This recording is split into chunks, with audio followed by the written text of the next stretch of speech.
tem um dado, né, uma pesquisa que mostrou que um paciente doente, né, seja qual for a doença, ela impacta a vida de 6 familiares, né? Então, assim, mesmo que seja um impacto psicológico, a pessoa está preocupada com aquele familiar. Então, a família, ela é muito impactada nessas doenças do envelhecimento, né? Principalmente essas doenças neurológicas. E muitas vezes, o familiar mora sozinho com a pessoa que está com a patologia, né? E além do impacto emocional, da sobrecarga de não conseguir dormir direito, ela tem um impacto físico, né? Então ela precisa, às vezes, carregar, né? Imagina 2 idosos, um teve uma demência, né? Ou um AVC, e a outra, se for o marido então, né? O outro é uma senhora idosa também, então ela precisa carregar para um lado e para o outro, então é muito difícil para a família como um todo, né? E acaba que o familiar também adoece. Então a gente precisa, é um desafio isso, mas a gente precisa tentar envolver toda a família nesse contexto, porque senão o processo não realiza, né? Ele não consegue ter uma melhora, não consegue ver uma evolução nisso.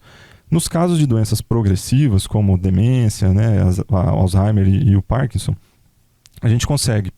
O objetivo principal é, primeiro, retardar a progressão da doença, né? Então, a primeira coisa que a gente pensa é, tanto, né, a parte medicamentosa, né, com os neurologistas, quanto a equipe de reabilitação, é retardar essa progressão, porque ela é uma doença progressiva. E eu costumo falar o seguinte: o paciente tem que melhorar, mesmo que a melhora seja um retardo da progressão da doença. Isso já é uma melhora, né, porque ela não vai progredir tão rápido. Então, o primeiro objetivo é esse.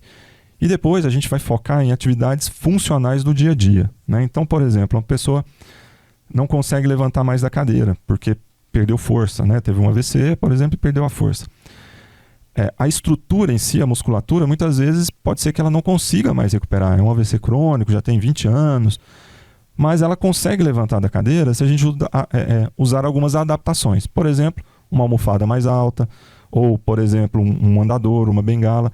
Vai falar, mas eu estou adaptando. Sim, para aquele idoso que mora com a esposa e ela é frágil também, não consegue fazer, qual que é melhor? Ele conseguir levantar sozinho com uma adaptação, ou às vezes a esposa ter que ficar fazendo força toda hora? Então, a primeira coisa é melhorar a estrutura corporal realmente, para poder ele conseguir essa autonomia, essa independência.